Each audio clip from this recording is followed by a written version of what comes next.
in a strike over pay with the country's big three car manufacturers.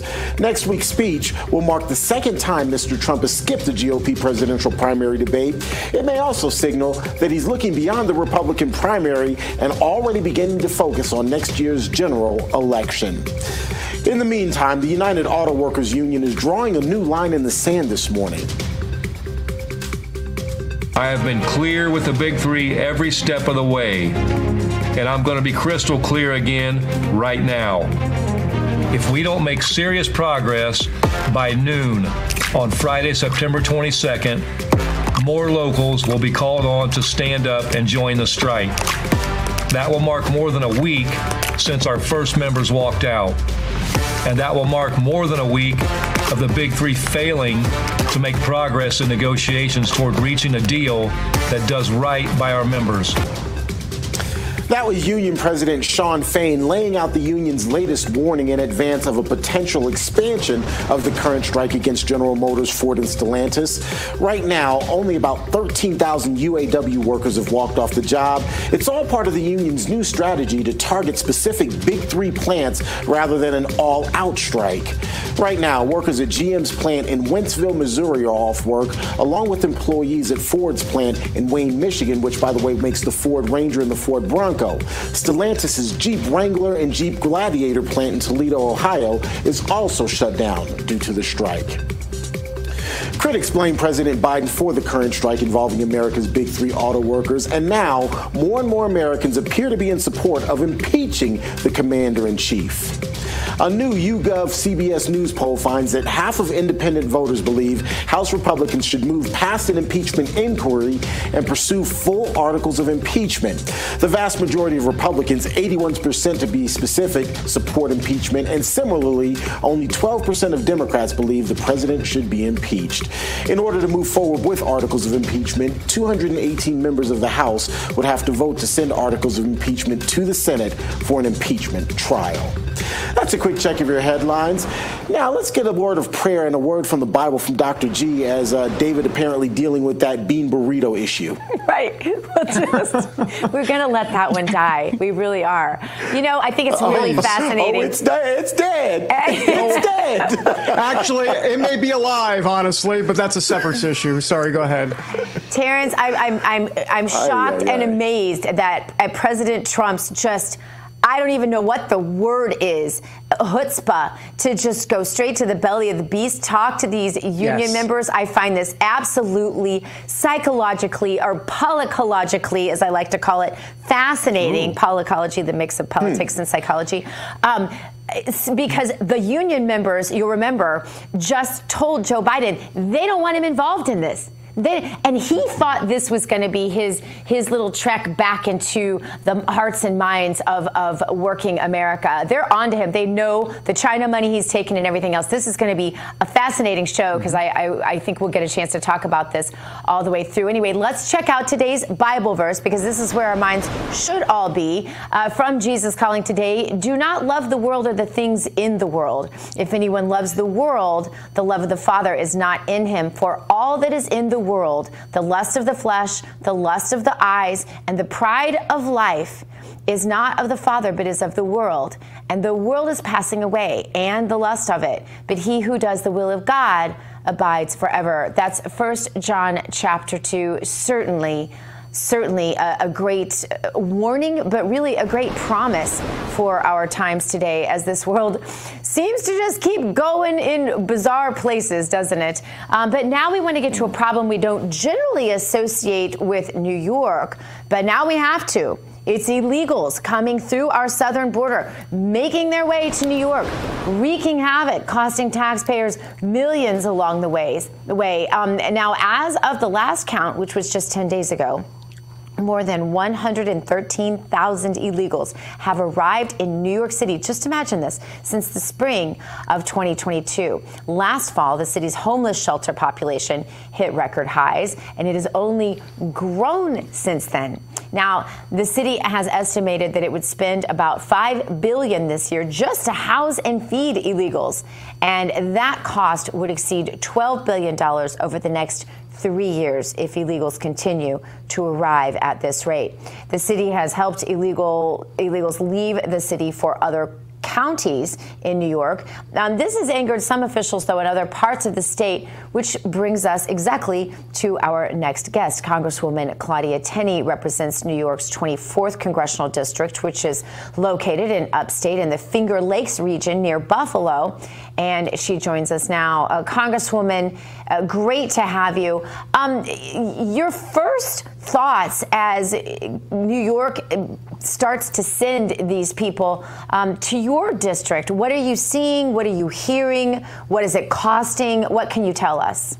Well, thank you, Gina. First of all, it's well underway. We've been getting these illegals shipped to us as far back as last year when Joe Biden was sending the migrants into Westchester County in those late night flights that were discovered by a former county executive who knew some people at the airport and said, do you know that there's illegal migrants being flown in here? But I actually had been to the southern border and saw all these migrant children, especially being shipped all over the world or all over the country, and especially to upstate New York. But remember something about upstate New York. We are very different than New York City. Everyone thinks in New York, upstate New York is a very rural area, right, particularly my district. Now, I represent 12 counties. I circle Lake Ontario. As you said, I have the beautiful Finger Lakes bumping up right next to Erie County. And almost all of the counties I represent did what they call an emergency order, which means they would not accept illegal migrants. But our governor, Kathy Hochul, instead of standing up to Joe Biden, she has put in an additional $1 billion in taxes to pay for the migrants. So what happens when you put more money into the problem? You get more migrants. More and more people are being shipped here. Mayor Adams from New York City has tried to ship people upstate New York. Our own counties can't even afford the types of migrants that are coming in. But another thing you should know, Gina, and why Kathy Hochul is really an accomplice to Joe Biden in this, is she actually, not only did she put more money in, she actually has allowed illegal immigrants to get driver's licenses in New York, a privilege reserved normally to citizens. So when the cartels create passports, ship migrants up to Canada, they get no visa requirement between Mexico and Canada. Even though they have a fake passport, they're probably better at making them than our own bureaucracy down in Washington. They come across the border in New York, of which I have hundreds of miles of the New York border. They get across the border. They get a legal driver's license that they can use anywhere in the United States. And that's how they get into the border, whether they're human trafficked, they're carrying drugs. Our local sheriffs are picking them up. They're coming in with diseases. You've seen in Erie County, which I don't represent, Erie County is where Buffalo is. We had 2 sexual assault cases. We had tuberculosis discovered, other eradicated diseases. We had a murder in Rensselaer County, which is the Albany area up in upstate New York. So all these problems are being invited in by the Democrats. And Kathy Hochul is encouraging this. She said, I will create 10 cities in upstate New York if you don't accept these students. Interesting, though, she recently went to see Joe Biden, and he said, I don't have time for you. The 4th largest state in the country with a major migrant crisis, who, by the way, has created it and incentivized it, Joe Biden didn't have time for. It's why I've repeatedly called for the impeachment of Joe Biden and Secretary Mayorkas. Congresswoman, the Finger Lakes region, a beautiful region. I went to Ithaca College. I know it well up there. Niagara County specifically has said no. I mean, they're not taking any illegals in. They don't have the resources. What is the legal fight looking like there? Because Mayor Adams wants to take on some of these counties, maybe not specifically in your district, though there might be some overlap there. But what's your message to Mayor Adams about what he's doing? Well, look, the lawless, weaponized Democrats who run New York State include Letitia James, our attorney general. I was recently at the border of Niagara County, which I represent part of, and Erie County, where all the problems really are. Niagara County, and kudos to them, a tremendous legislature run by Republicans, common sense.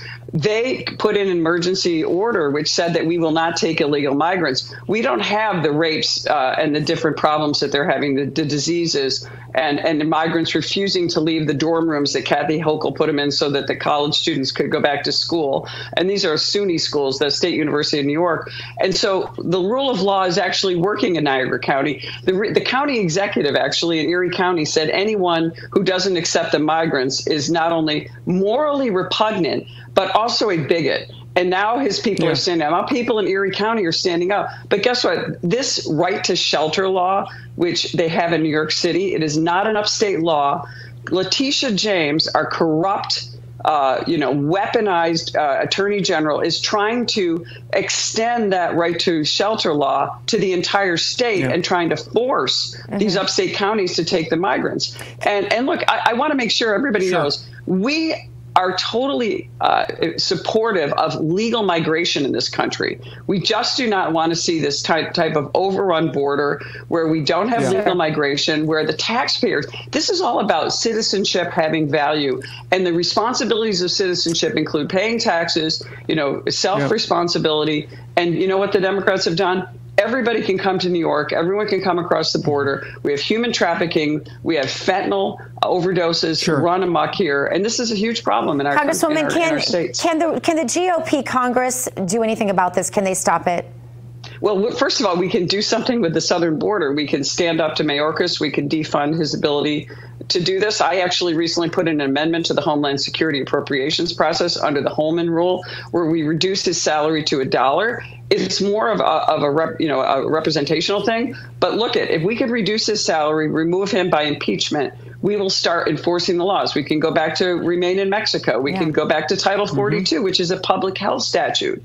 We have public health problems. These children, one diagnosed with tuberculosis, is in our school. I'll just give you a great example that was given to me by one of the county officials. Quickly, if you can. We're almost out of time. Go ahead. We have an assisted living facility where it had to close because of the $49 reimbursement from the state per day for senior citizens was not available. But we're giving up to $250 a day just in housing to house illegal immigrants to displace taxpayers and students. Wow. It's totally wrong. Unbelievable. Congresswoman Claudia Tenney, thank you so much for fighting so hard and for all of your passion. We appreciate you. Still ahead, where is Joe Biden? That's what residents of East Palestine, Ohio want to know. It's been 7 months since a train derailment sent a toxic brew into their air and soil, doing more damage than we even know.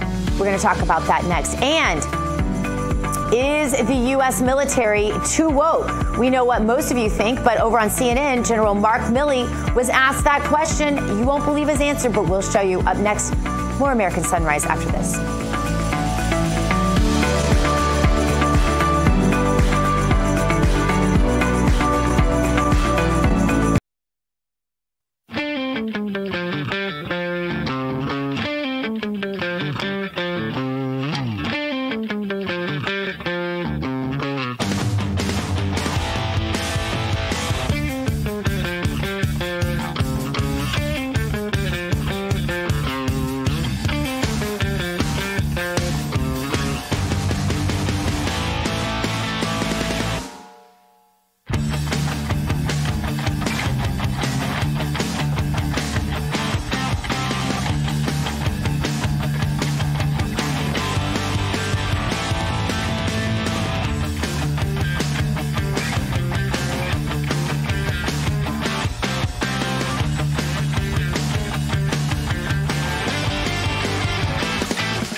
Welcome back. General Mark Milley, the chairman of the Joint Chiefs of Staff, of course, appeared on CNN, and he was asked, is the U.S. military too woke? Here's his answer. Is the U.S. military too woke? No, not at all. I'm not even sure what that word truly means, but. Oh, maybe he should learn, right, David? Because there is zero chance that he doesn't know what it means, and there's zero chance that this wokeness that's happening in our military is making us a stronger military, right? Yeah.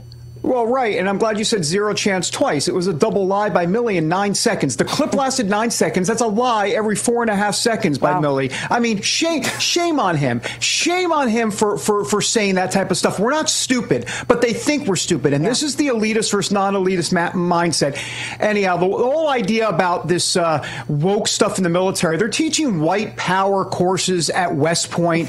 They're talking about climate change all the time, and there's just so much going on. Critical race theory. Terrance, this has run wild, and Milley just won't admit the obvious.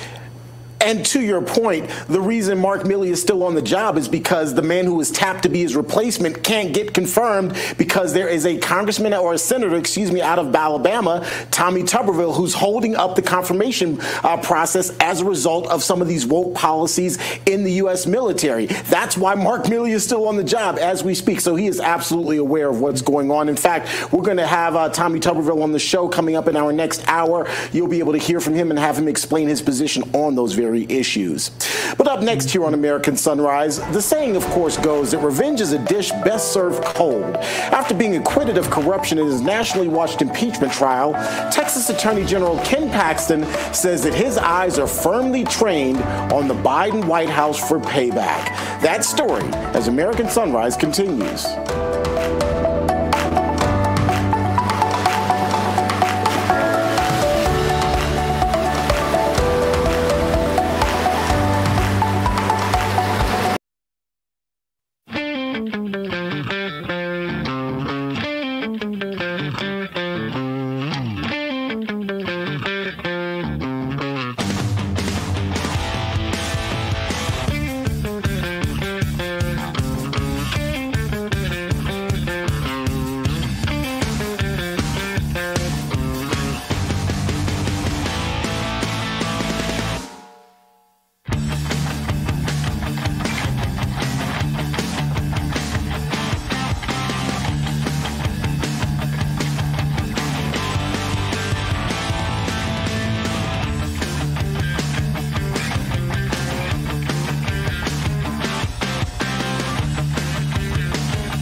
This news break is brought to you by AMAC, Association of Mature American Citizens.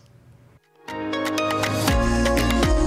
a lot more here on American Sunrise. Welcome back, everybody. Dr. Gina in West Palm Beach. You know, Dr. Gina, I'm in the chat, and you're saying you're flustered by my burrito talk this morning. I want to officially apologize to you. Listen, you don't think I checked the chat? I checked the chat. I saw you in there. I accidentally called MAGA Pilot, MAGA Phil, so I wanted to say, of course, MAGA Pilot, because he was telling me about Congresswoman Tinney's record, and I said, I would like to see that, because he said it's not very conservative, so I'd like to see that, because I like to learn as much as I can. But you got me all flustered, and I called him the wrong name. Well, that's, I didn't mean to fluster you, obviously, but, you are strong and steady as she goes, so to speak. All right, who also is strong and steady? Yes, the transition to headlines, sponsored by AMAC with Terrance Bates. The Association of Mature American Citizens is the conservative voice for Americans 50 and older.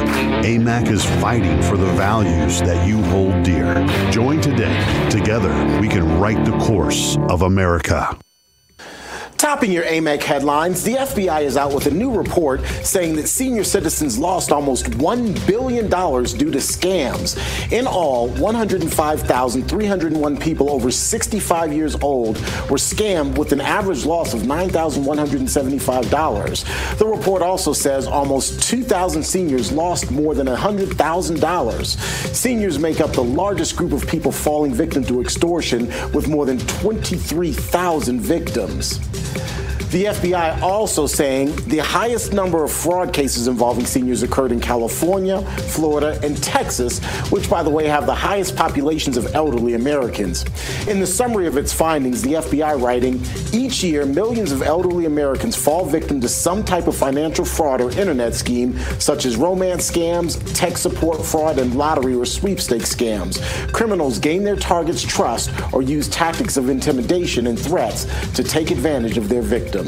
The statistics cited in this new report, by the way, are from 2020. President Trump is responding to the $6 billion deal to exchange 5 American hostages for 5 Iranians. The Americans are back on U.S. soil this morning after leaving Tehran for Qatar on Monday. Now that the prisoners are safe, the 45th president sounding off on the Biden administration's decision to unfreeze $6 billion of Iran's assets to make that deal happen. Taking to Truth Social, Mr. Trump writing, this absolutely ridiculous $6 billion hostage deal with Iran has set a terrible precedent for the future. Buckle up, you're going to see more terrible things start to happen. The 3 years ago, highly respected USA has become a laughingstock all over the world. Make America great again. Vote Trump, he writes. And finally, President Trump also denying any wrongdoing following a new report claiming that his former assistant told federal investigators that he repeatedly wrote to-do lists for her on documents that were marked classified. Molly McMichael reportedly told the feds that President Trump made requests written on the back of note cards that were attached to, quote, sensitive White House materials more than once. Michael became President Trump's executive assistant in 2018 and continued to work for him until last year. This new report claims that she resigned in the wake of President Trump's alleged refusal to comply with federal requests for access and information. A Trump spokesperson is dismissing the report as illegal leaks. That's a quick check of your headline. Now let's get you back to David Brody in Washington, D.C. David, one of my best friends, or one of my favorite interviews coming up here, a good friend of ours from Texas, from Tejas. Yeah, from Texas. Yeah, we're going to talk to Steve Toth in just a moment, and it's all about the acquittal of the Attorney General in Texas, Ken Paxton. Take a look at this headline that is up. You mentioned the words buckle up with President Trump. Well, in essence, it's time for potentially the Biden administration to buckle up, because here comes Ken Paxton. He was, of course, accused of corruption, bribery, and unfitness for office by a bipartisan group of Texas state senators. All 12 Democrats in the jury voted for his impeachment, along, yes, with 2 Republicans. After the acquittal, the Attorney General minced no words at his anger towards the White House. This is what he said. Let's put this up on the screen.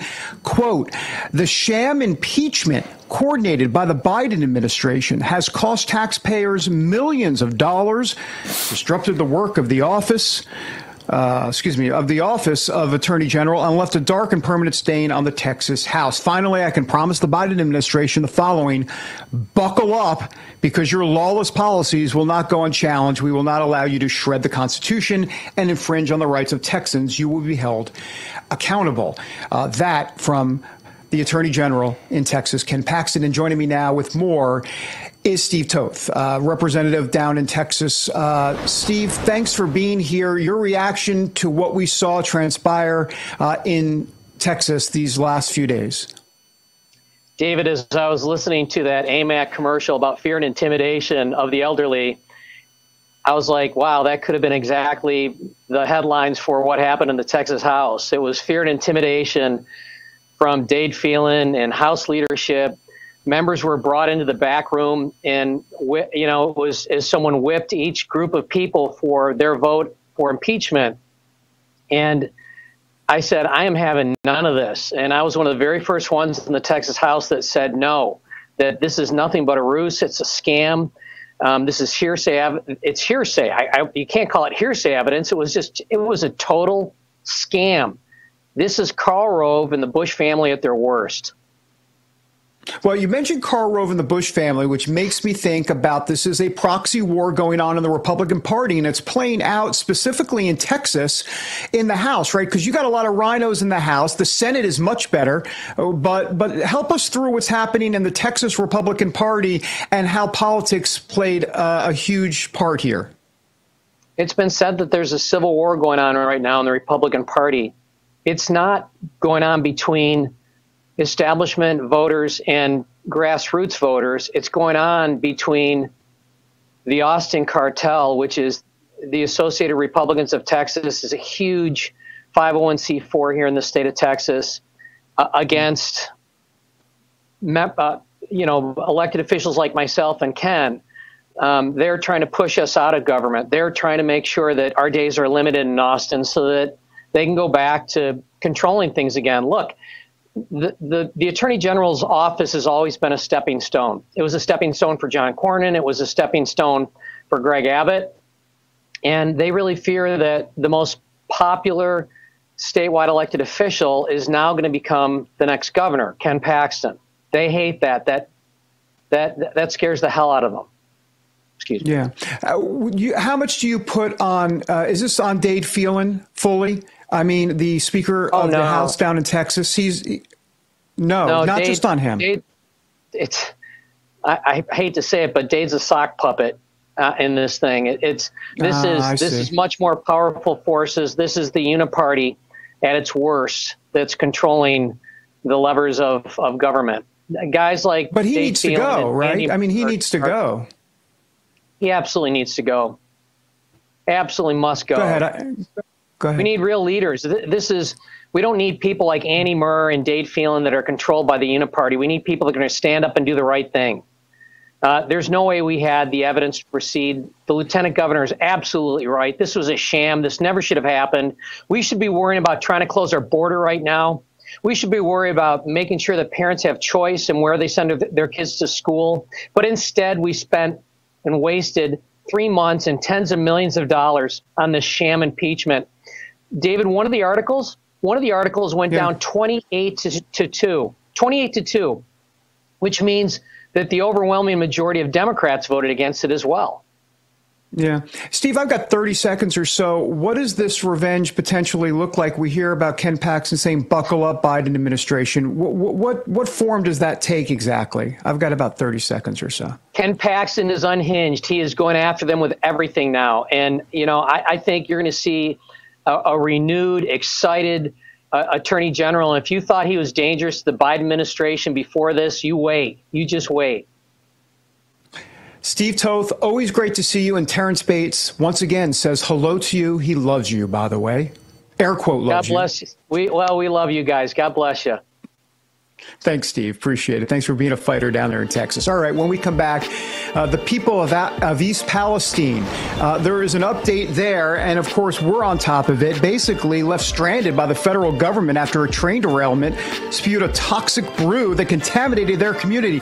Well, after the crash, it took weeks for the Biden administration to react, but Real America's Voice was there. We're not going to forget about them and their story next.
back to American Sunrise. Now time for a look at your health and wellness. Today, we report about an emergency program in Ohio to support the recovery of communities that were affected by the Norfolk Southern train derailment in East Palestine, Ohio. Look at this headline. Almost $900,000 is going to East Palestine to support communities' health and resilience. An emergency grant was awarded to the Ohio Department of Mental Health to support the immediate and ongoing behavioral and mental health of those dealing with the aftermath of the train derailment.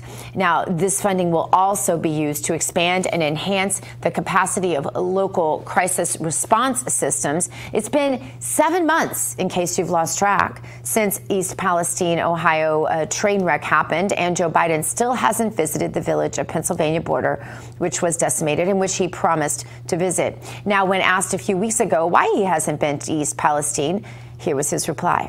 How come you haven't gone to East Palestine yet? Well, I haven't had the occasion to go to East Palestine. There's a lot going on here, and I just haven't been able to break. I was thinking whether I'd go to East Palestine this week, but I then was reminded I've got to go literally around the world. I'm going from Washington to India to Vietnam and so it's going to be a while. But we're making sure that East Palestine has what they need materially in order to deal with the problems. For many residents there, it's a little too little, a little too late. There is nothing Biden can do at this juncture to make the situation better. It's as if they've simply been forgotten. Joining us now is DJ Yokley, a former resident of East Palestine who moved from the town shortly after the disaster. Welcome, DJ. How many residents like you were forced to flee the town?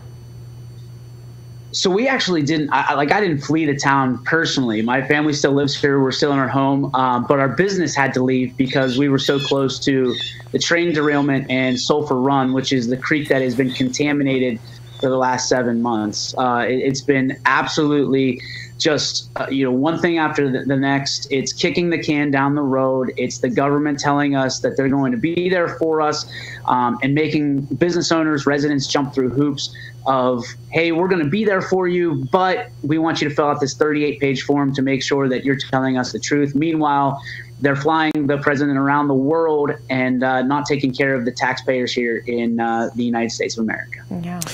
DJ, talk about the actual health impacts that you and your family and your neighbors are dealing with these days as a result of that train derailment some 7 months ago. Yeah, so the health impact is real. I mean, some people are affected more than others, just as the COVID situation was back in 2020. But the reality is that people need help. People need help and they want to leave. People need help and they want to stay. And businesses, especially in my plaza, the business to the left of me, the business to the right of me, they both closed down. We were left to fend to our own devices. You mentioned the funding that they've been able to bring to East Palestine. We've been very gracious and very blessed to have people of real America support us in endeavors. But it's unfortunate that the leader of the free world chooses to take a trip around the world and to support other countries and to give different countries billions and billions of dollars and all that stuff and won't take care of the people that elected him into the Oval Office. Terrance asked Dr. G, if I could just follow up real quick. I'm sorry, just really quickly, because I think, DJ, I heard a train siren behind you. Is that what I was hearing? All right, so which is perfect, because I'm wondering, I'm hearing that train siren. Obviously, trains are still running through your town. Do you have any faith that it's safer today than it was 7 months ago? They're telling us it is. I mean, they told us, shortly after that it's safe to host Super Bowl parties in my office, and now they're not so sure. It's a constant reminder every time that you hear that train whistle of what has happened and how our lives have changed in the last 7 months. I will give a lot of credit where credit is due. Norfolk Southern has been here the entire time. They have boots on the ground. They have been helping in financial ways and any way that they can. But this is where the government should be stepping in and telling them what they should be doing. I mean, it's a bunch of aimlessly wanderers that are saying, what do you need? And then just doing what they want anyway. So it's a frustrating point. There's a lot of people in this community that are frustrated, residents, business owners, and all the like. And to be honest with you, it's at its breaking point. You know, we're 7 months after this. Our town is going to get the help it deserves.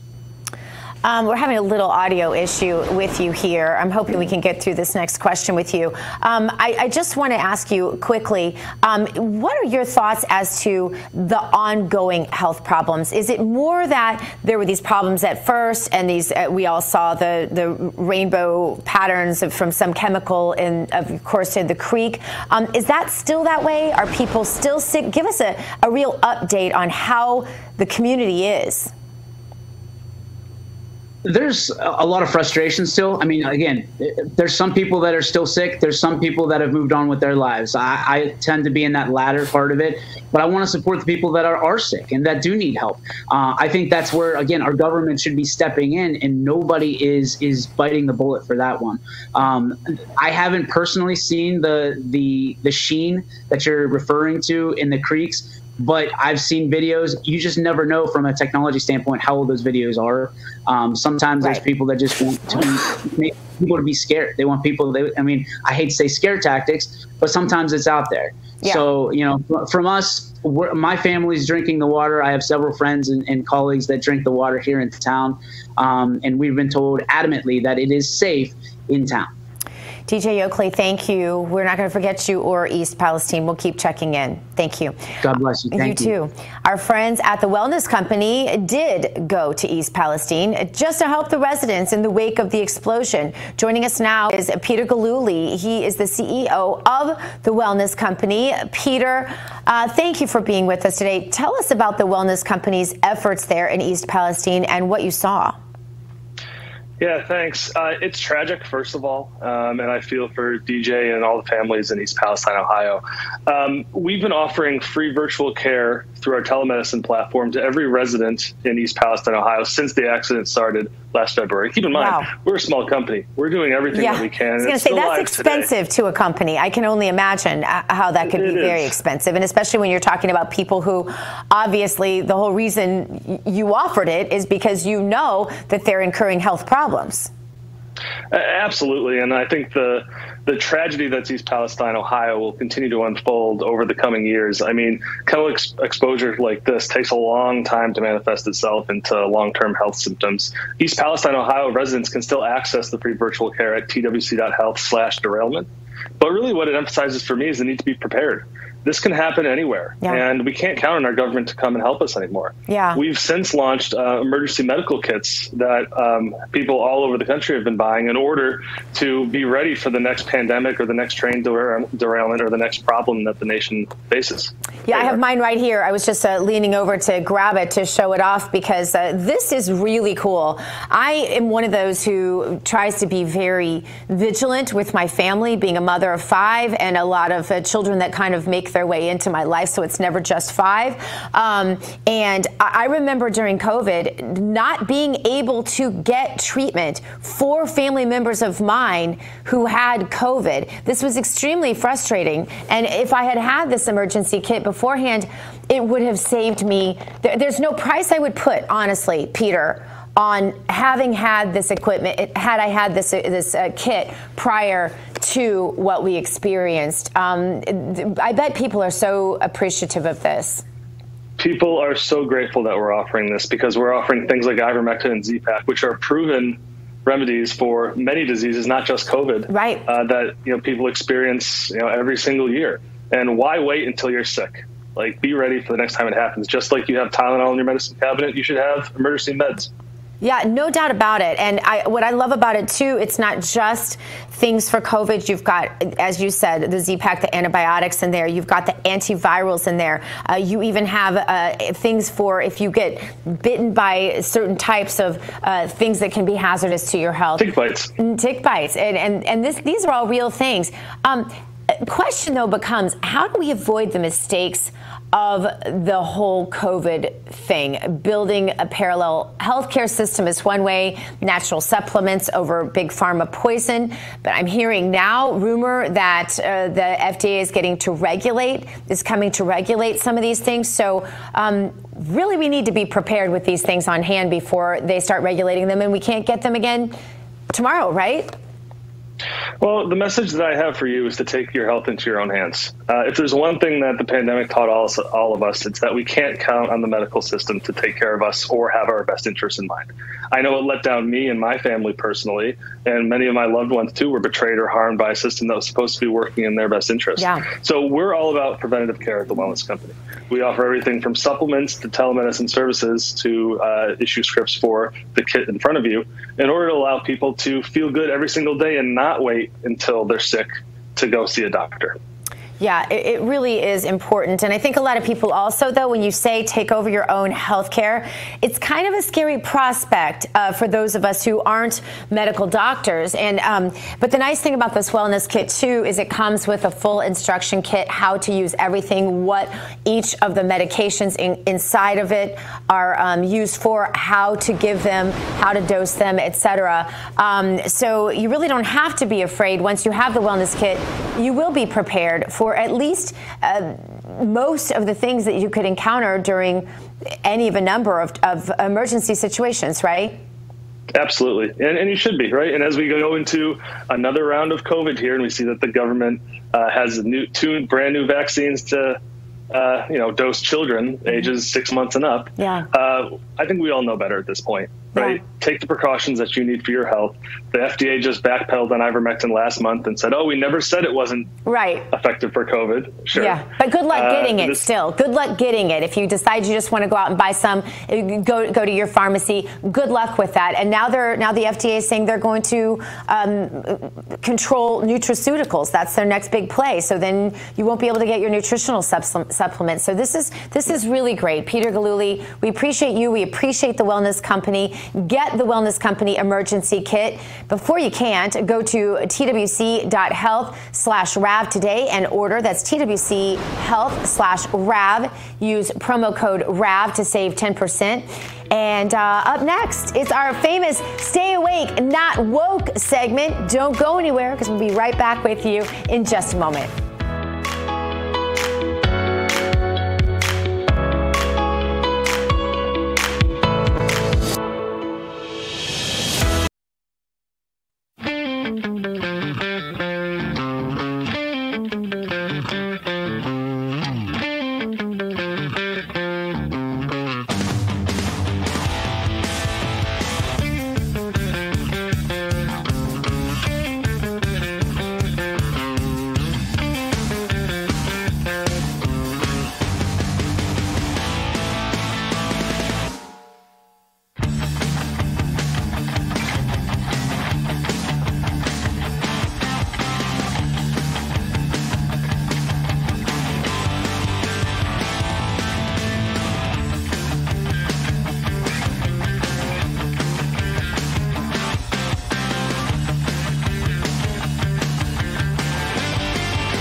on 10 minutes to the top of the hour, which means it's time for our Stay Awake, Not Woke segment, which is brought to you by our friends at Beard Vet Coffee, beardvet.com. All you have to do is use a promo code RAV for 10% off. Trust me, it's worth it.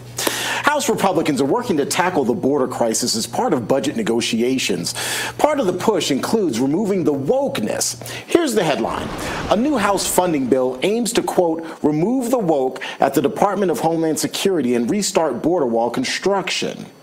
So here's some of the backstory. One House member says the DHS appropriation bill focuses on resuming border wall construction and boosting funding for border operations while eliminating woke programs. The measure would specifically prevent funding for so-called gender-affirming care for illegal immigrants in detention, as well as DEI programs, and the bill would add restrictions on critical race theory programs. The appropriations bill comes ahead of a looming shutdown later this month. David, this is a big story that is still developing, obviously developing because we are in the midst of a budget battle right now with the clock ticking down. Yeah, it's a huge budget battle, and I do expect, and we'll have to do a separate, not only segment, but most of a show on this, but the government's set to shut down potentially September 30th, and I think it's going to happen, but we can talk about that separately. The appropriations bill that you're talking about here, Terrance, is interesting because the House is doing a great job. I mean, they're trying to get the wokeness out of the Department of Homeland Security. Here's the problem. The Senate's not going to have any of it.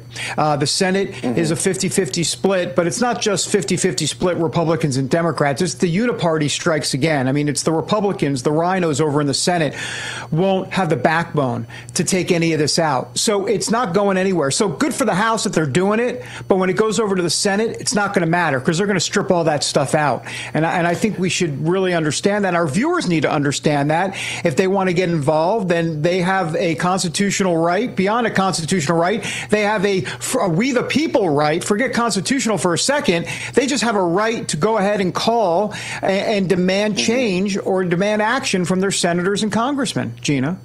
Yeah, you know, David, here's the thing. This is a chance for some of these spineless, wimpy Congress members to actually shine. This is a chance for them to keep their campaign promises, since they're going to be saying they want your vote again coming up here soon. And this is a chance for them to actually do something constructive for America and earn their keep for a change, right? I mean, that's kind of my thought, Terrance. Yeah, you know, David, I'm curious, do some of these lawmakers now have a little bit more, do they have a little bit more leverage, if you will, because we are coming down to the wire and there is a faction, if you will, that wants to get some sort of deal done? Is this a little bit of leverage now for these lawmakers who are pushing to get the woke out? Yeah, there's leverage, but the problem is that it's leverage in the House alone. So in other words, that they might be able to get this through in a House appropriations bill. The problem is, once again, when it goes over to the Senate, the leverage disappears because the Senate's going to do what the Senate's going to do. And then what happens, as you both know, it will go back over to the House at that point with the changes. And that's where the rhinos in the House come and basically vote with the Democrats. And then the woke stuff stays in. And this is the problem. And that's why we need more constitutionally conservative Republicans in both the House and the Senate. By the way, that appropriations bill also, as Congresswoman Claudia Tenney said at the top of the show, also includes basically defunding Mayorkas and his salary to get rid of that. And it also includes no funding for sanctuary cities. So all good stuff. Sadly, we need more backbone. Yeah, but let's see. The Senate does have the filibuster. Let's see if any of those senators are willing to use it. Let's see what happens. Good point. Good point. Let's see if they wake up. Yeah. Let's see if they wake up. We know they're not necessarily woke, but let's see if they wake up. Up next, keeping the faith after winning the U.S. Open. Coco Gauff. She's next. Here as American Sunrise continues.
Miami, looking beautiful this morning. Welcome back to American Sunrise. I'm Dr. Gina Loudon. Time now for our moment of faith. Take a look at this. Last week, American professional tennis player Coco Gauff literally got down on her hands and knees and prayed after winning her first Grand Slam title. It was after that she thanked her faith in God for helping to sustain her. She got to address the crowd after her win. Take a look. We saw you say a prayer, get on your knees. You have a lot of faith. How important has that been through this journey for you? Oh, it's been so important. I don't pray for results. I just ask that, I get the strength to give it my all, and whatever happens, happens. I'm so blessed in this life. So I'm just thankful for this moment. I don't have any words for it, to be honest. She even has her doctrine in order. I love this. She doesn't pray for the results because that's putting herself before God's will. She's praying God's will to have the strength to do whatever she needs to do to glorify Him. I love this so much, Terrance. And you think she's from here in Florida? I'm hoping so, because I'd love to meet her. Yeah, I believe she's from your general area, kind of that West Palm Beach area, one of those beaches around West Palm. Yeah. But I think this is just wonderful. That's the point. This is just wonderful, and it is so inspiring. The fact that she didn't think about the public response, the public reaction. She rooted herself in her faith, and no matter who was watching, she got down on her knees and prayed. I think that is wonderful, and I think it's a great example for each of us. Amazing. And what's interesting here is that she's had a lot of trials and tribulations before she got to that point, and she said it just made it that much sweeter. And it makes me think about how she's on her knees and she's praying. And you know what? We should remind our viewers, and this is a good time to remind our viewers, that God always answers prayer. Sometimes it's yes, sometimes it's no. And sometimes it's just not now. But either way, He's answering the prayer. I think the issue clearly is not with God, it's with us. Are we okay when He says no? Are we okay when He says not now? And I think that really is a true testament to our journey of faith. And as we walk with God, we've got to really trust in Him, even though we think we always know better, don't we? Yes, David, I'll tell you what, I have tracked since 2018, I've tracked my prayer life. Prayers answered and how God answered them. And in fact, I have a book coming out that will help other people do exactly what I've done, because it is shocking to me every single day when I get my prayer journal and I look back to 2018, 2019, 2020, and I see what my prayers were and the ways God answers them that I would not remember had I not kept track. So it's really important to do that, and I'm hopefully going to help people with that. But how beautiful to see a star, an upcoming star like her on her knees. I love that. Yeah. Pass the collection plate, because I'm about to preach. Find peace in the prayer, not the result. Yeah, absolutely. Find peace in the prayer. In the relationship with Him. It's really about the relationship with Him. There's still more ahead as American Sunrise continues, and we will be back in 2 minutes. Don't go away.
this second hour of American Sunrise, the FBI shuts down evidence from a second informant in the case against the Biden family. This morning, we're asking why.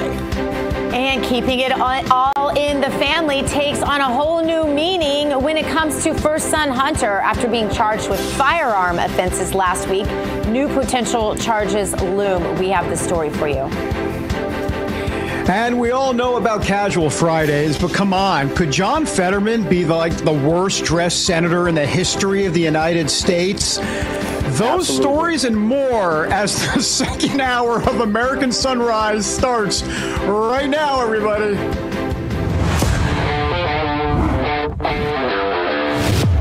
We've got your back as you start your day.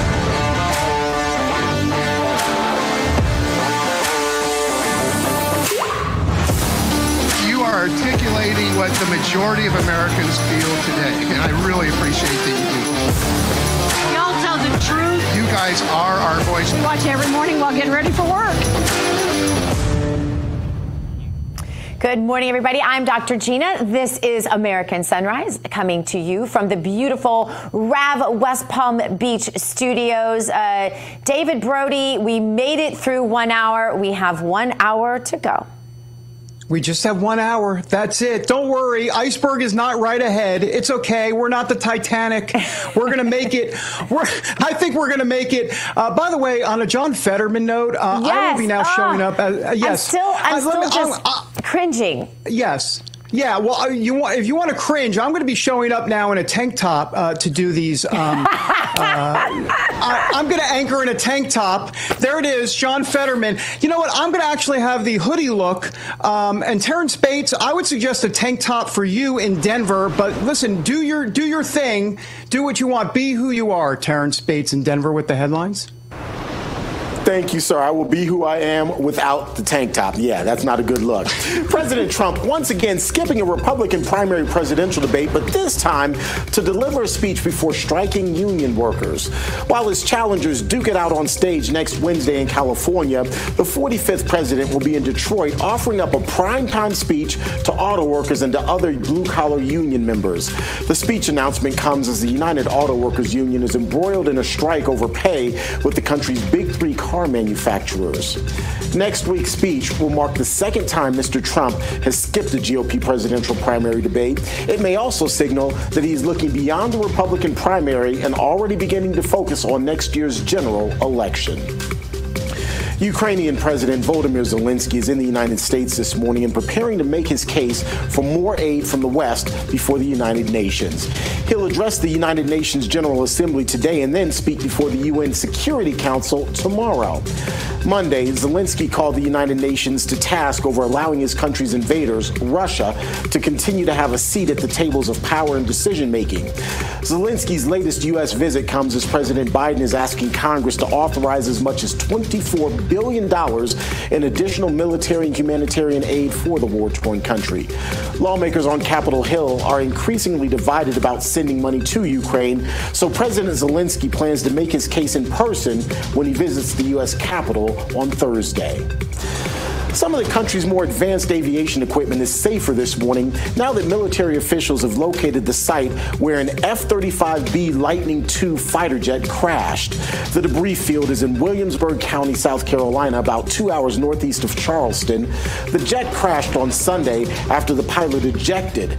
Lockheed Martin, which is the manufacturer of this jet, says the plane is nearly impossible to track with radar and it's packed with advanced sensors and other gear.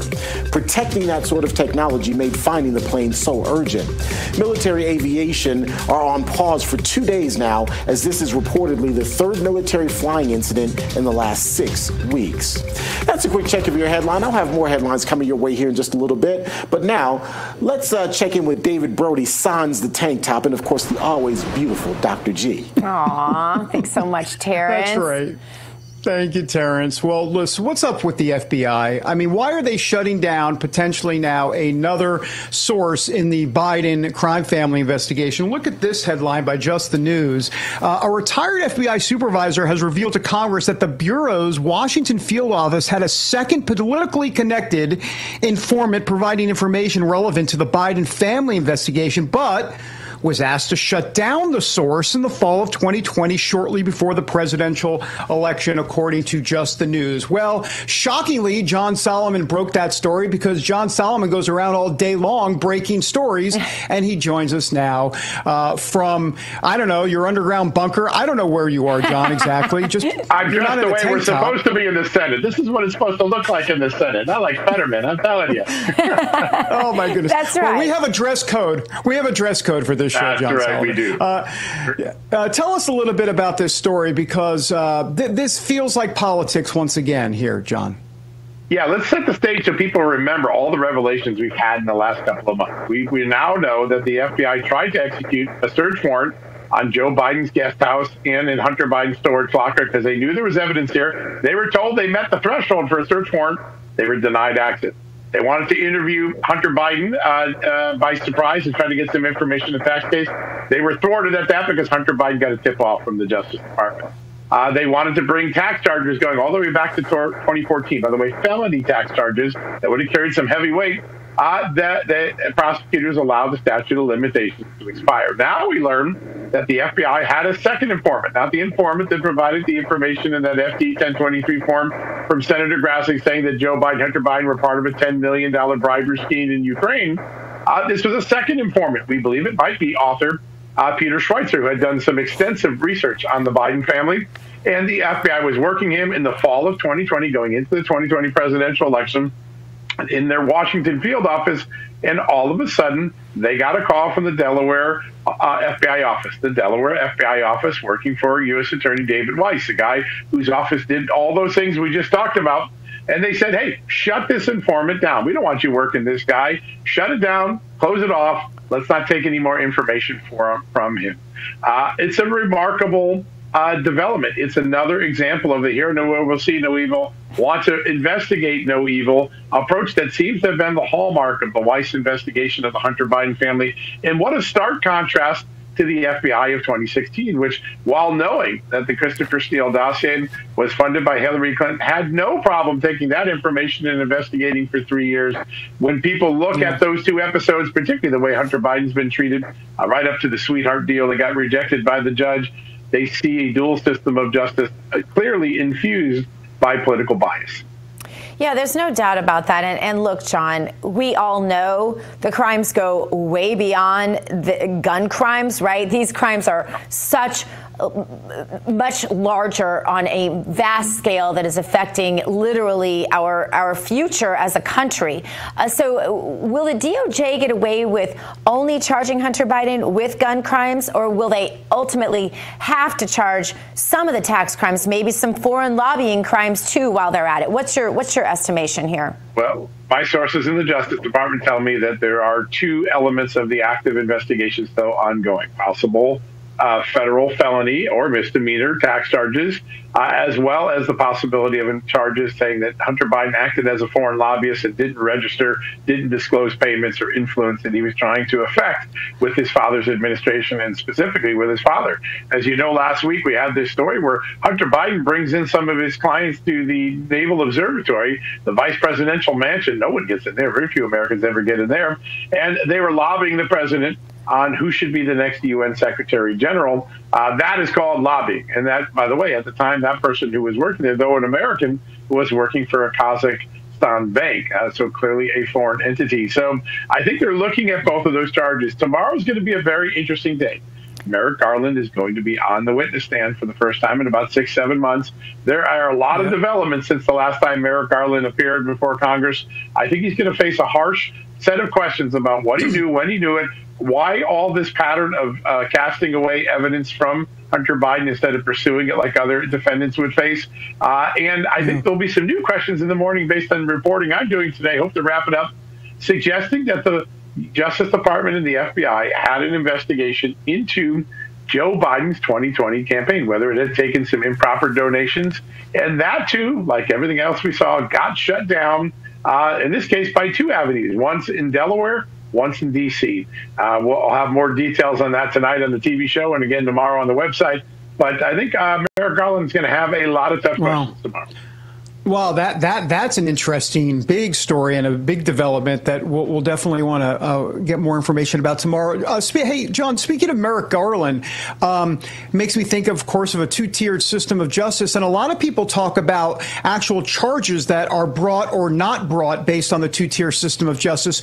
But in this case, the story you're reporting today about the FBI informant shut down, wouldn't be able to interview the source. The source was Schweitzer. I mean, we believe the source was Schweitzer, and he's considered a conservative author. And so I guess the two-tier system of justice isn't just about what charges are brought. It's also about what information is collected in the process leading up to that. And I think that's just as bad, if not more so, than even the charges.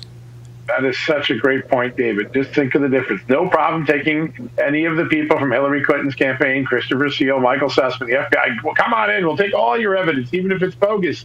Then when Peter Schweitzer, who is one of the most careful researchers in America, one of the most prolific authors in America, he's a conservative, all of a sudden, we can't touch him. In fact, they talk about the politics of the informant. The FBI is supposed to not see politics when they do an investigation. They're supposed to see facts and evidence. Once again, the way they treated Peter Schweitzer in this instance, so very different from the way they treated all the Hillary Clinton complainants that came in against Donald Trump in 2016.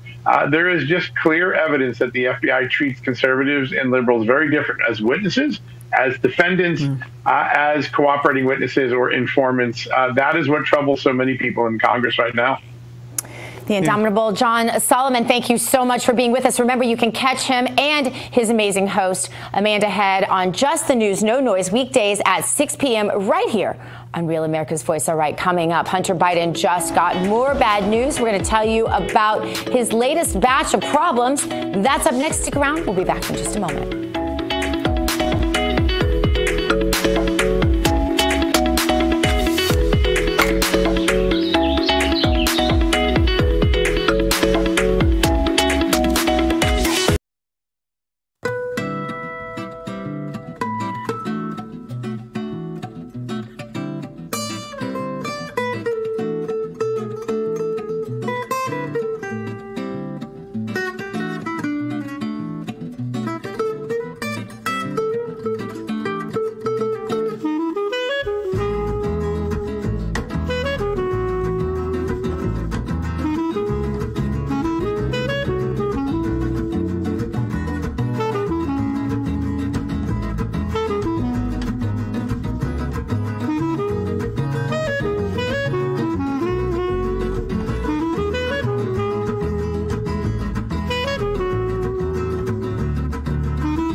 By Sea of Mud. Go to seaofmud.com. Use promo code RAV1776 for your 15% off. Now, they are a rural American patriotic apparel company. Everything is American made, and they have much more than shirts, by the way. They have knives, they have drinkware, swimwear, jewelry, you name it.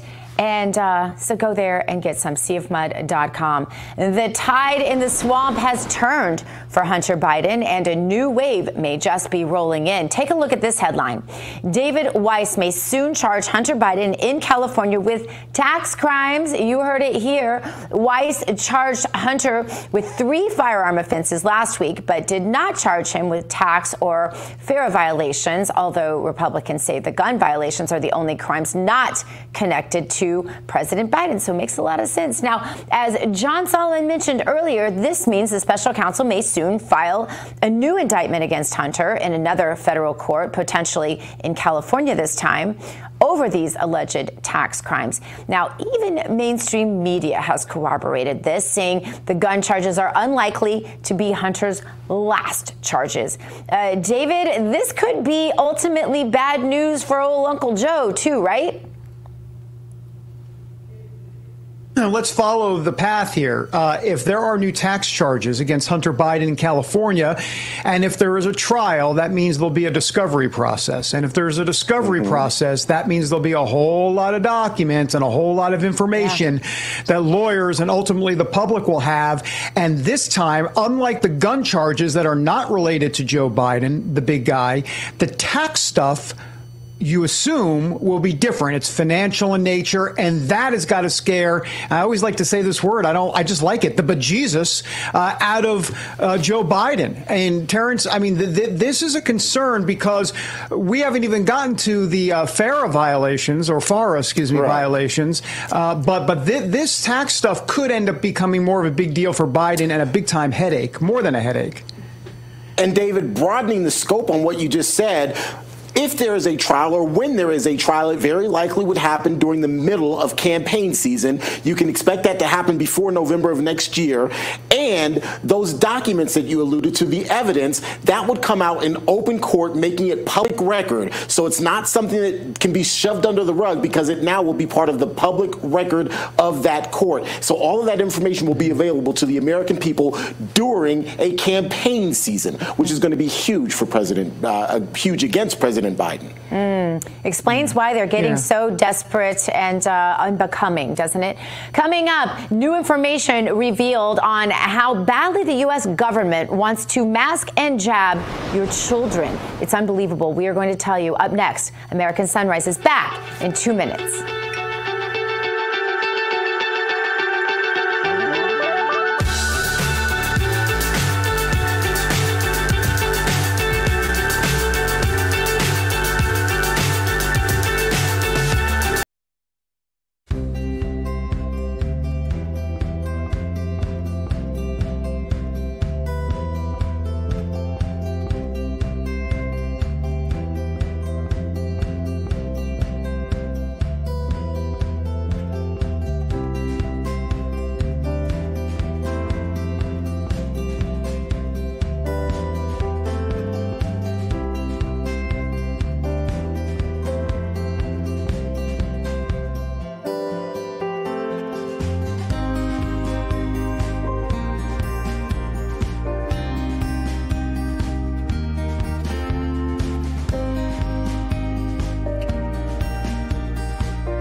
That's beautiful. That's Fort Lauderdale, Florida, here back on American Sunrise. All right, who's in charge of the health of your kids? I mean, yeah, it should be us, right, the parents. Well, think again.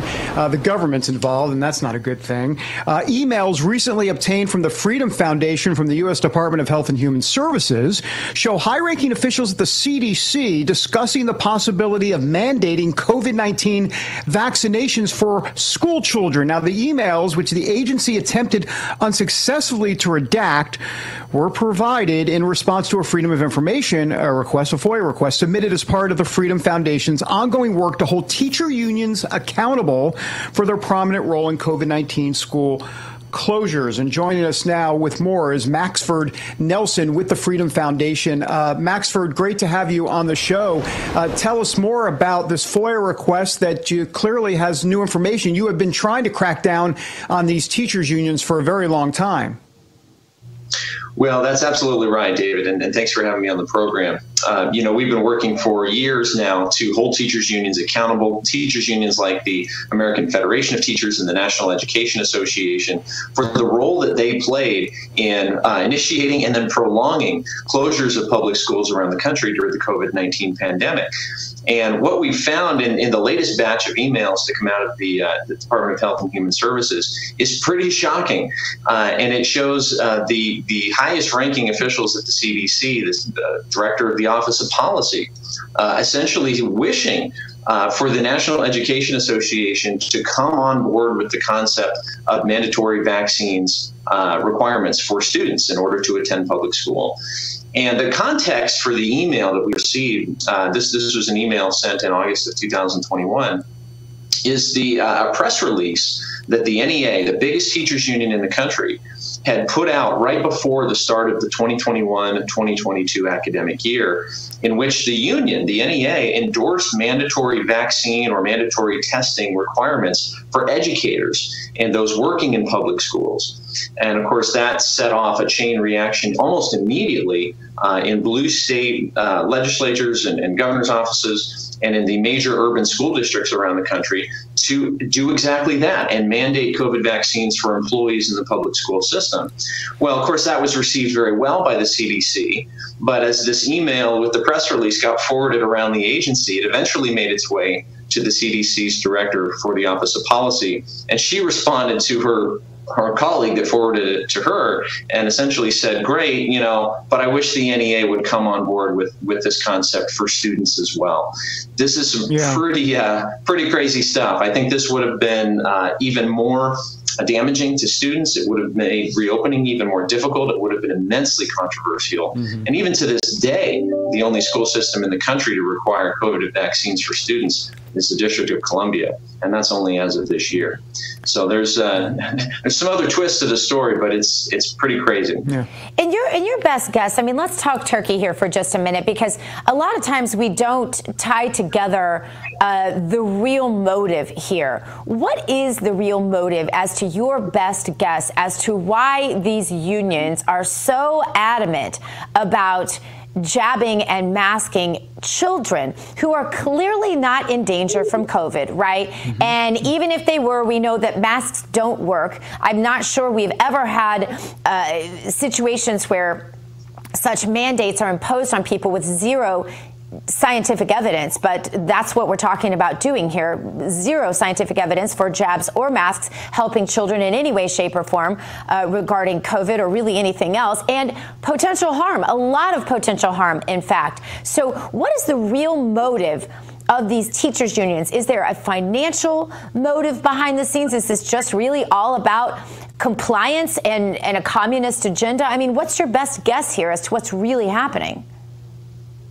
Well, I think there's a couple different factors at work, and it's a great question.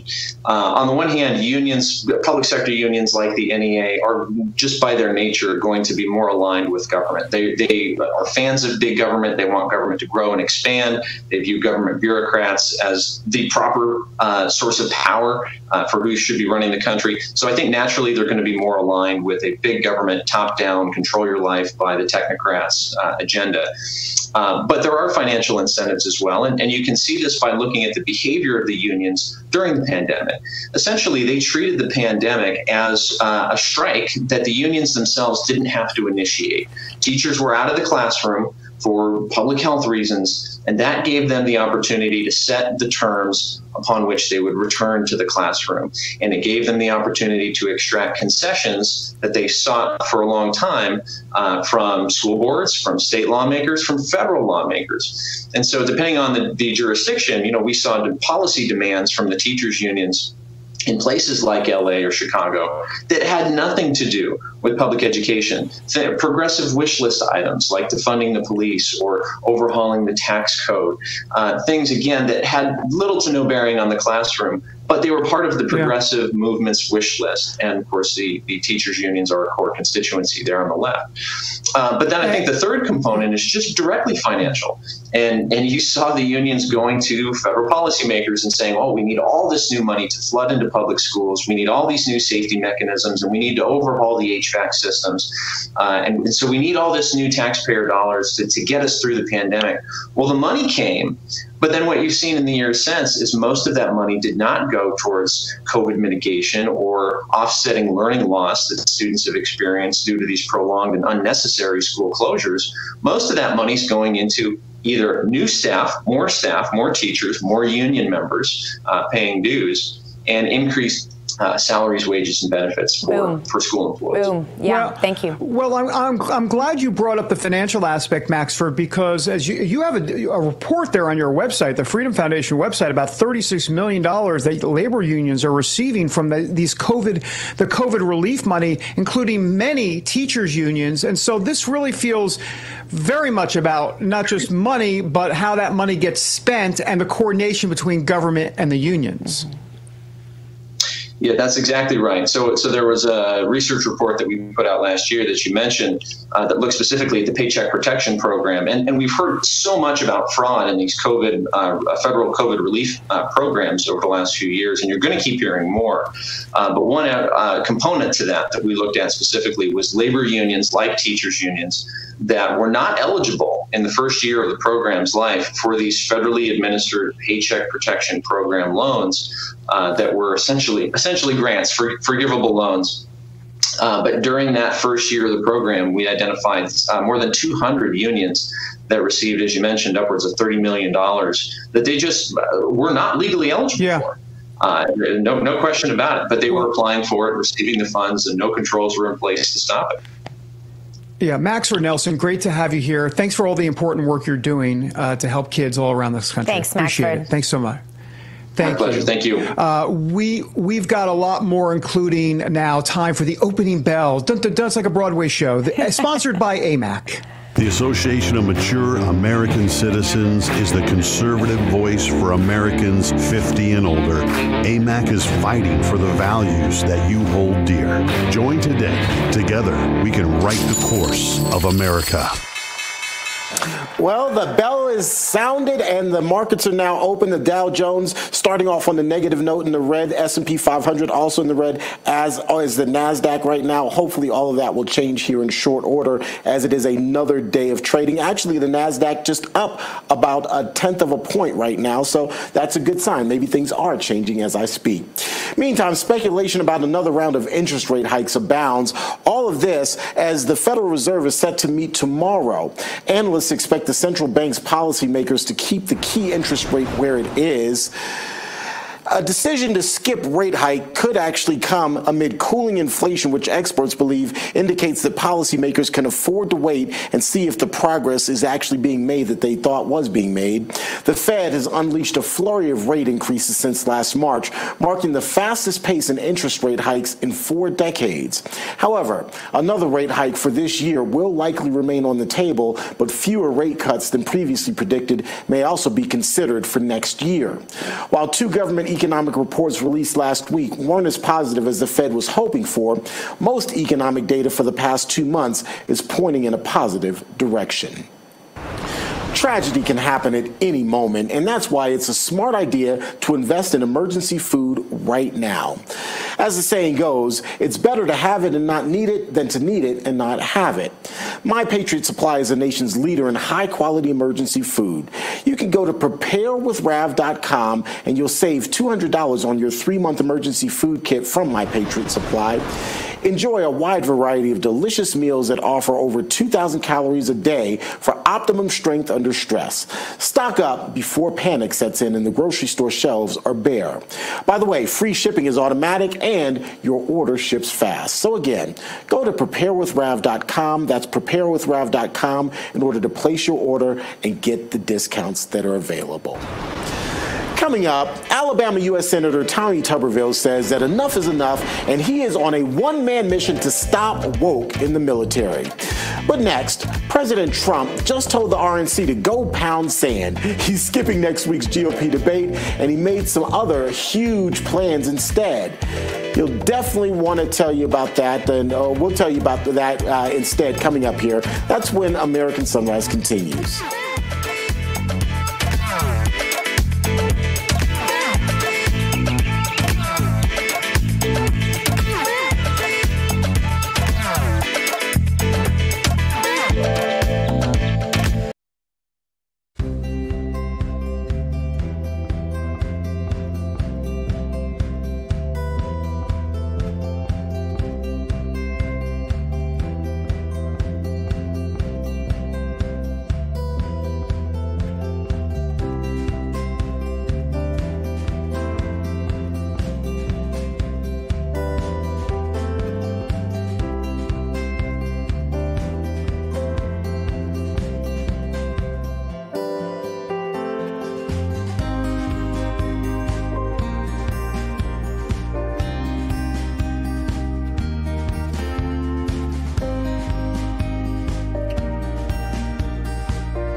It's Southern at its finest. It's red, white, and blue.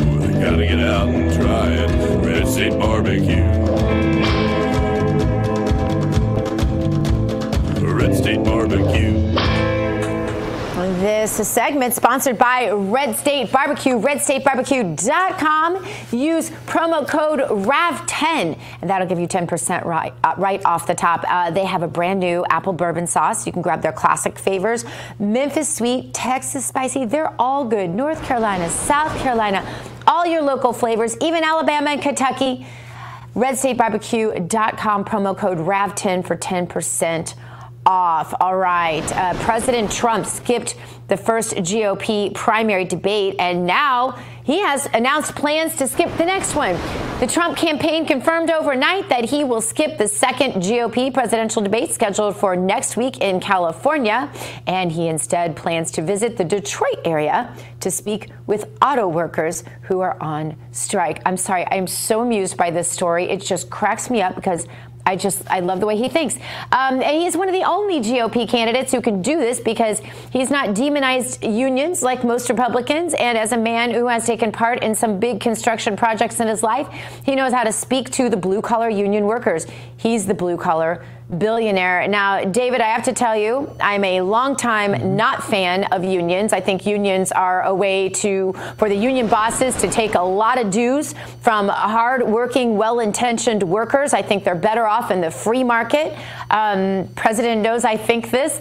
But you gotta love going right into enemy camp, if you will. I mean, traditionally, unions, again and again, never support Republicans. 90-some% of union dues go straight into Democrat coffers.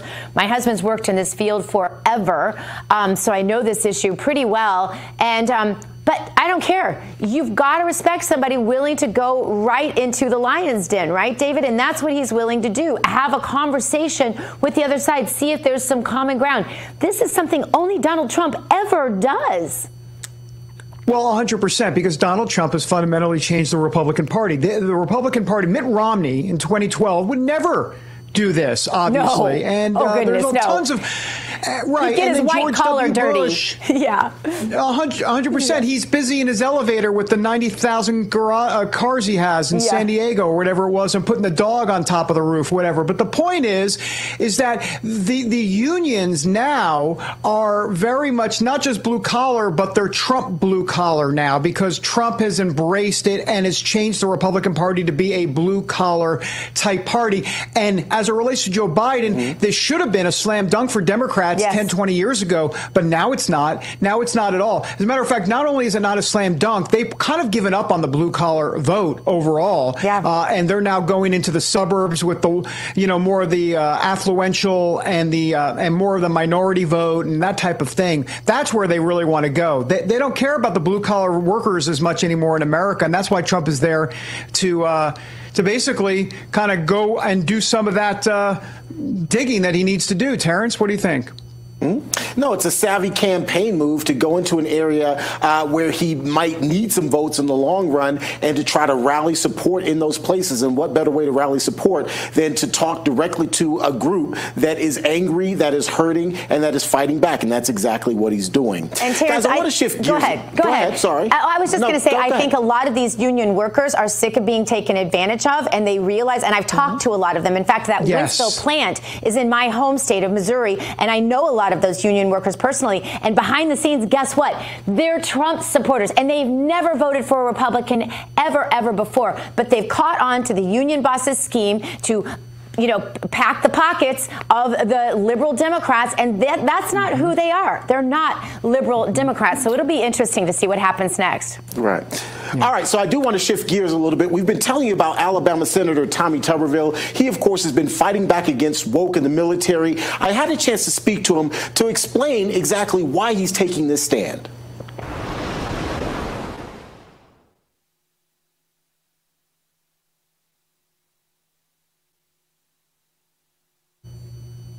So listen, I'm a huge military guy. I said, don't get us in a bind here.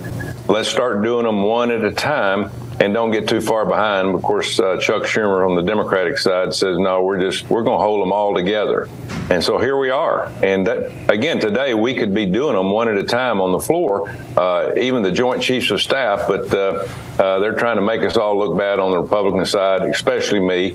But I'm not caving in because they've broken the law. They've changed the law with a memo from the White House and sent it over instead of voting for it, which I ran for 2 years to represent the people of Alabama, where they'd have a voice. They have no voice in this policy that they changed in the military. So right now we've got the hold zone, and they can rectify that today with starting to do as many as they want, one at a time. It takes about 2 hours to do that, but we'll see what Chuck Schumer's got up his sleeve. So, Senator Tuberville, I want to make sure I understand. Is your concern the individual general who's been nominated or admiral who's been nominated, or the fact that the military itself has had these woke policies, these COVID mandates, and you're trying to push back on those? Well, a little bit of both.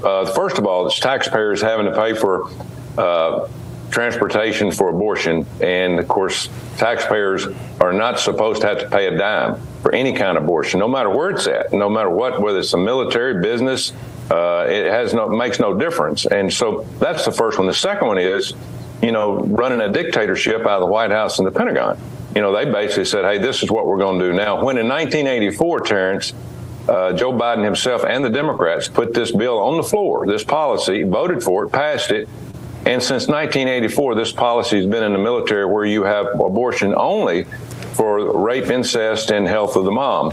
Nothing's paid for. And so it's worked perfectly. But since Roe Wade came down, this administration and Joe Biden said, hey, let's put as many federal employees on the dime of the taxpayer for abortion we possibly can. We can't handle the states. And so that's what they're trying to do. But I got my roadblock up, and I'm going to hold these nominations as long as it takes to get them to move this back. Coach, what do you say to critics who argue that you're putting principle ahead of national security? Well, first of all, I'm on the Armed Services Committee. I get to meet with all these people.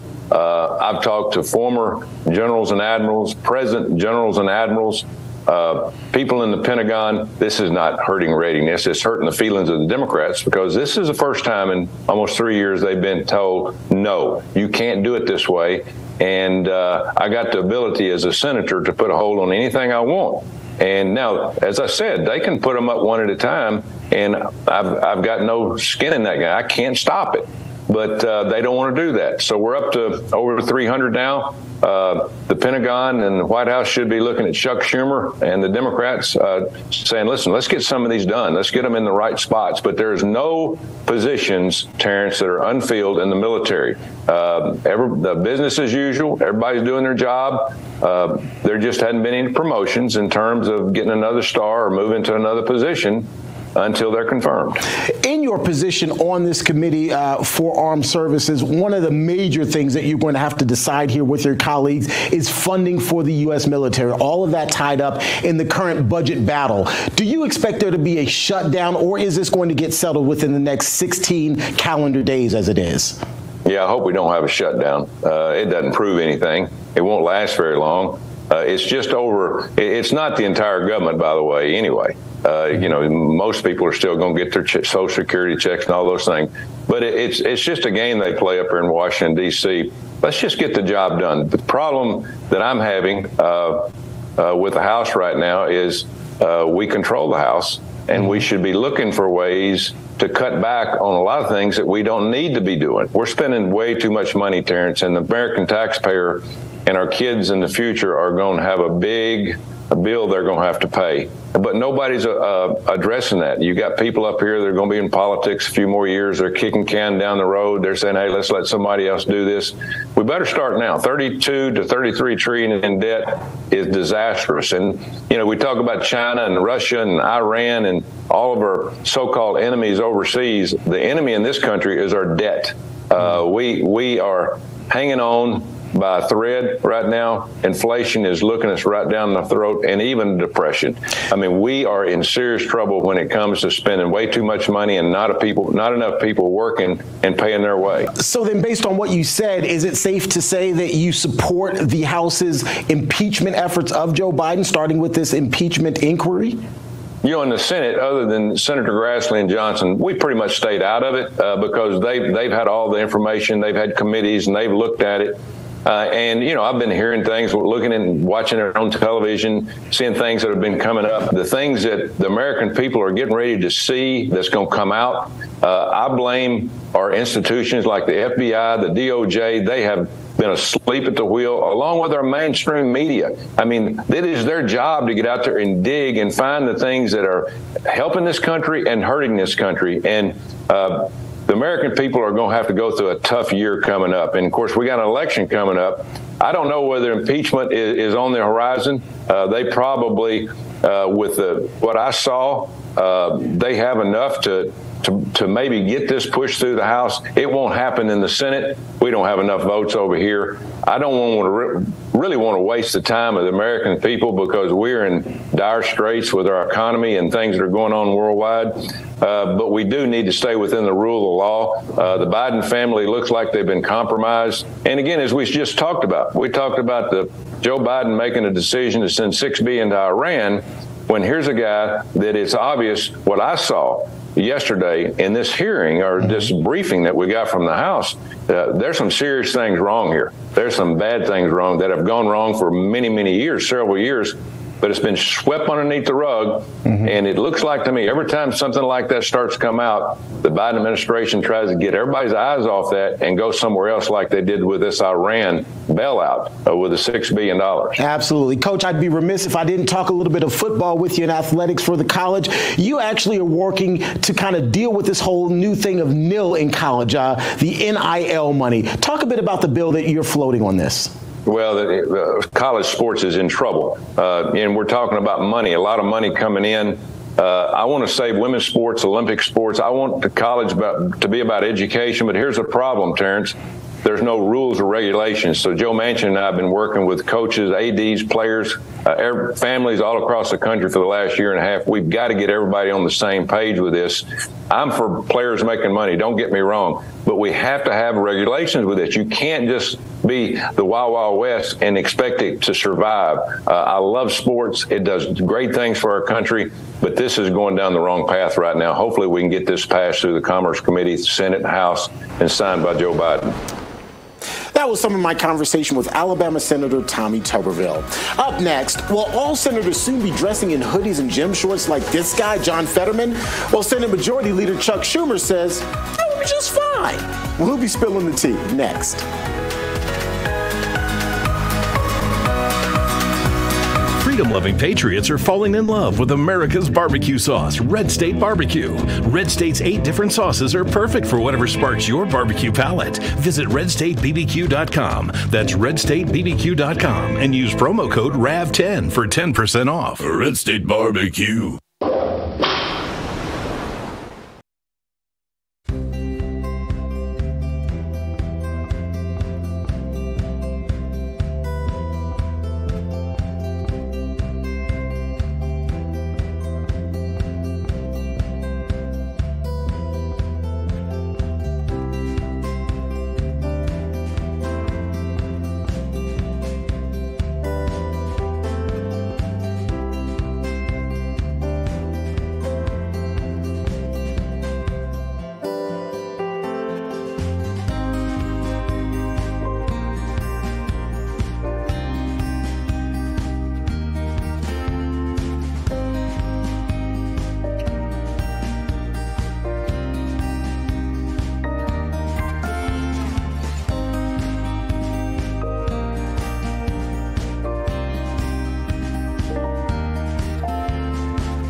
Let's spill some tea. All right, let's officially spill some tea. This block sponsored by Artillery Tea Company, artilleryteaco.com. Use promo code RAV for 10% off. Artillery tea is all natural, whole leaf. These tea bags are chemical free. Each tea bag can be used twice. Artillery Tea Company is family and veteran owned and operated. And best of all, a portion of your purchase goes to help veterans and first responder charities. Go to artilleryteaco.com. Use your promo code RAV for 10% off. All right, check out this story. Today's tea is an ode to congressional fashion, given that the worst dressed Senator John Fetterman has taken down the Senate dress code. Look at this headline. The Senate dress code no longer applies to senators like John Fetterman, but they still apply to everyone else. So after months of taking flack for his hoodies and gym shorts, Fetterman, who avoided the chamber's business casual requirement by voting from the doorway, has convinced Majority Leader Chuck Schumer to actually axe the Senate dress code.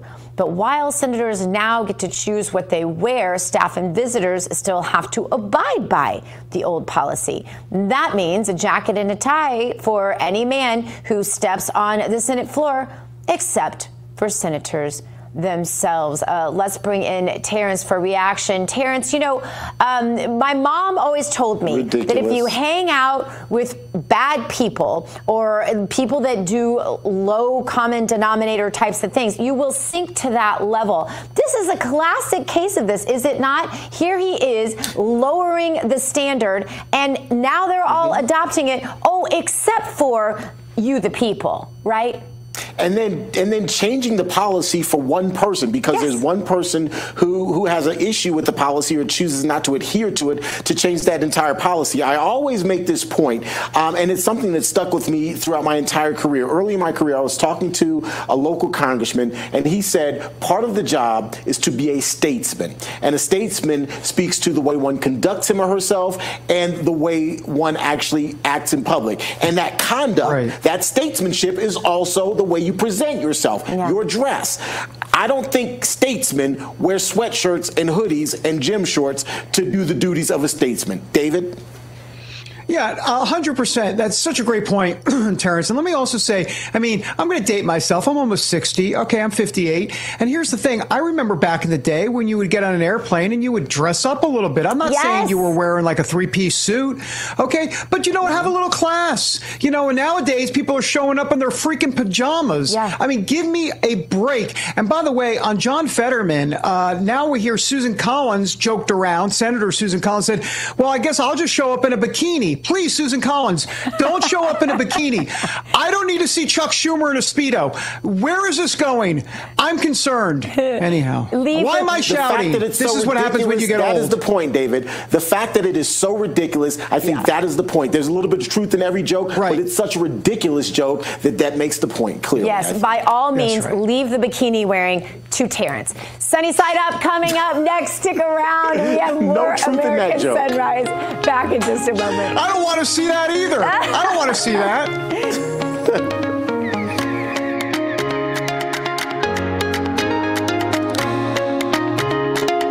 Tired of the same old mass-produced, globalist-supporting tea companies? Artillery Tea Company is the Patriot source of natural premium tea. Visit artilleryteaco.com and use promo code RAD for 10% off.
want to help you start your day on a sunny side. And today's Sunny Side Up reminds us that joy is found in the simple things, like what happens when this father and his baby girl share a moment of song. David, I heard you saying "huh" there because I know you've done this with your daughter as well. But take a look. Yes, I have.